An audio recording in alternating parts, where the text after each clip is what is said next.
4 años del 18 de octubre, hoy el fiscal nacional ha hecho, lo decíamos en titulares, ha dado una declaración respecto puntualmente a las investigaciones que se llevaron a cabo por parte del Ministerio Público, lo que ocurrió, la quema de estaciones, todos los incidentes que terminaron con 30 personas condenadas. Hay varias cosas.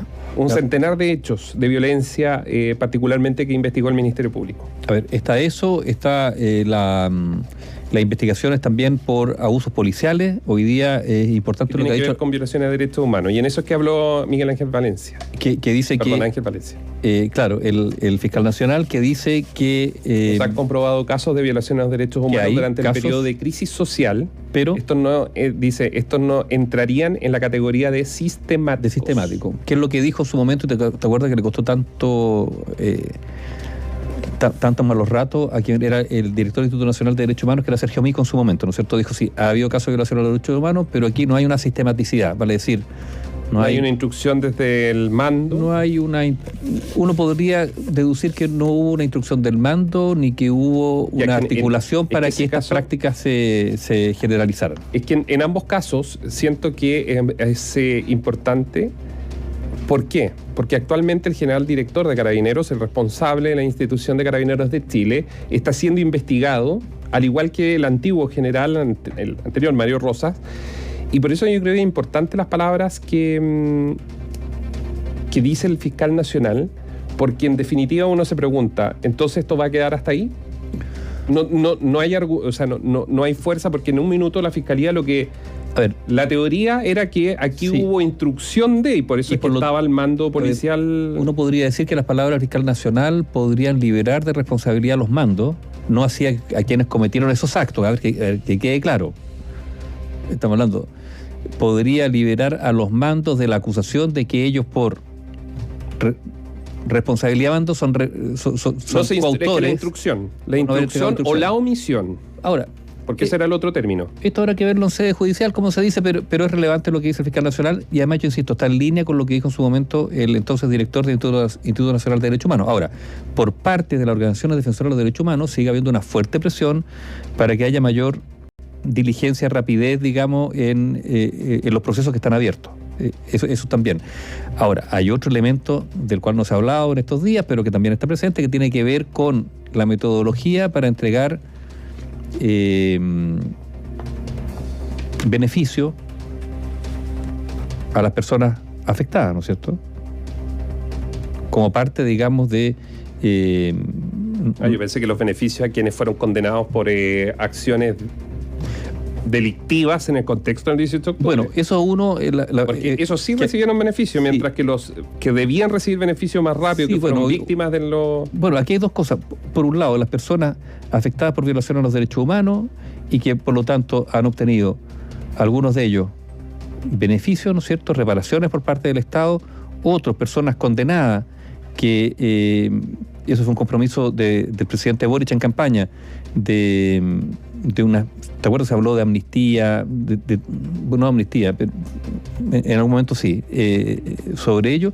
Y lo otro, que hoy día nuevamente se han vuelto a levantar las voces, probablemente ustedes la habrán escuchado en las últimas horas, de, por ejemplo, gremios de comerciantes que dicen, bueno, aquí nosotros fuimos fuertemente afectados, hubo destrucción de locales, pérdida, daño emocional, físico, monetario, y todos se olvidaron de aquello respecto a nosotros. Y también está, y probablemente lo más invisible, cómo algunos sectores de distintas ciudades del país se vieron afectadas en lo que fue su vida diaria, su infraestructura, sectores, yo insisto, de gente pobre, digámoslo así, que perdieron oficinas públicas para hacer sus trámites, locales comerciales en los cuales abastecerse, supermercados que no volvieron, algunos de ellos que no se volvieron a instalar después de haber sido quemados. O sea, también ahí hubo una especie como de deterioro de la infraestructura. Sí, y de la capacidad de desarrollar una vida cotidiana mejor. Por ejemplo, de alguna manera. Quienes nos están escuchando en Puente Alto, en Santiago, podríamos hablar de Concepción, podríamos hablar también de otras ciudades, pero en Puente Alto, Camino Pirque, ahí en esa zona, había un supermercado. Ese supermercado no volvió a abrir, y así ocurrió en varios sectores donde los vecinos se quedaron sin un lugar cercano, evidentemente, para poder comprar. Algo tan simple, en vez de tomar un metro, tomar una micro, un taxi o sacar un auto, que antes lo podían hacer caminando, iban ahí al lado del supermercado, eso no volvió a ocurrir. La cantidad de infraestructura que no se volvió a levantar en esas zonas... Claro, lo que pasa es que también hay que decir que en torno a lo que fue, no esa jornada, lo que se vivió durante meses después, hay lecturas muy, cuando digo políticas, con mucho sesgo político al respecto, eso es cierto. Entonces, si uno dice, dejemos de lado el sesgo político y veamos qué fue lo que dejó, quiénes se vieron afectados, a muchos de los cuales ni siquiera se les recuerda, pero que ahí están. La suma es larga, digo yo. Y finalmente esto concluyó en un proceso constitucional que no llegó a fin, porque hubo rechazo, digamos, a una propuesta constitucional. Un segundo proceso constitucional que está a puerta aparentemente también terminado en un fracaso, aparentemente habrá que verlo. Entonces, hay una especie como de 4 años donde tú dices, bueno, ¿en qué terminó todo esto? Los auditores podrán escribirnos, cada uno tiene su percepción, pero la mía, personal, digamos, una especie como de empantanamiento, más allá de lo que fue ese estallido, ¿no es cierto? Que uno podría decir, bueno, a veces los estallidos sirven para mover las cosas. ¿Qué tanto movió? La percepción personal, bien poco, ¿no? Y sí dejando una secuela, digamos, de estancamiento gigantesco y sobre todo de recelo y desconfianza muy, muy grande. Recordemos que después vino la pandemia. No nos olvidemos, 2 golpes muy duros. Si no hubiese aparecido la pandemia, ¿qué hubiese ocurrido en nuestro país? Es política, o sea, ya eso es ficción. Sí, pero sí, yo no hago, mira, no hagamos ciencia ficción. Pasó eso, vino la pandemia, un estancamiento gigantesco, estuvieron los retiros que generaron una inflación, una chorrera de gasto, una efervescencia y un delirio de gasto que después quedó en nada. ¿Qué es lo que quedamos después de estos 4 años? Algunos dicen tierra arrasada. No sé si tanto. Yo sé lo que quedó. Y con mucha fuerza, que ya venía flaqueando por responsabilidad. La debilidad de las instituciones. De las instituciones que ya venían, producto de la misma, las instituciones tienen quienes están a cargo de ellas, ¿no?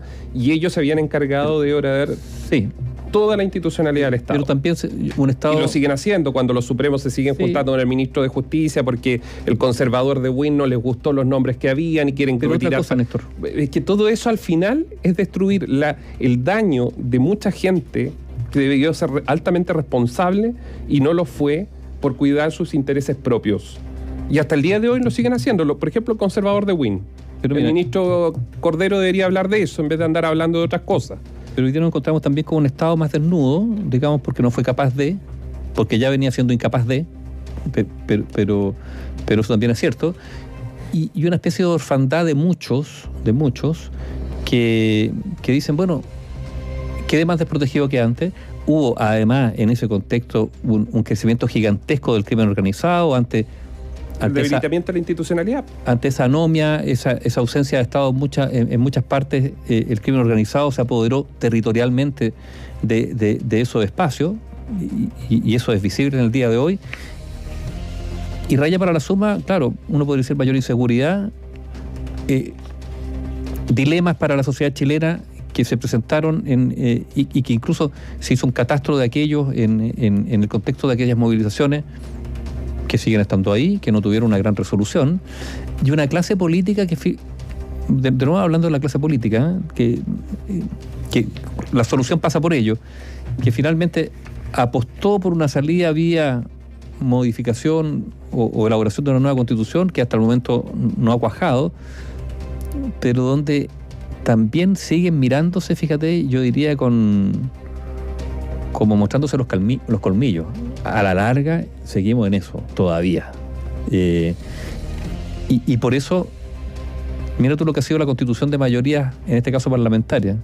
Unos pegoteos, digamos, discúlpenme los parlamentarios que están escuchando, digamos, pero unos pegoteos que a la larga no demuestran una sintonía fina en valores profundos, digamos, para elaborar políticas a mediano o largo plazo, esa es la verdad, sino simplemente alianzas circunstanciales para acceder al poder, mantenerse en el poder, póngale el nombre que quiera, pero la ausencia hoy día que se ve de proyectos políticos, para el mediano o largo plazo es brutal.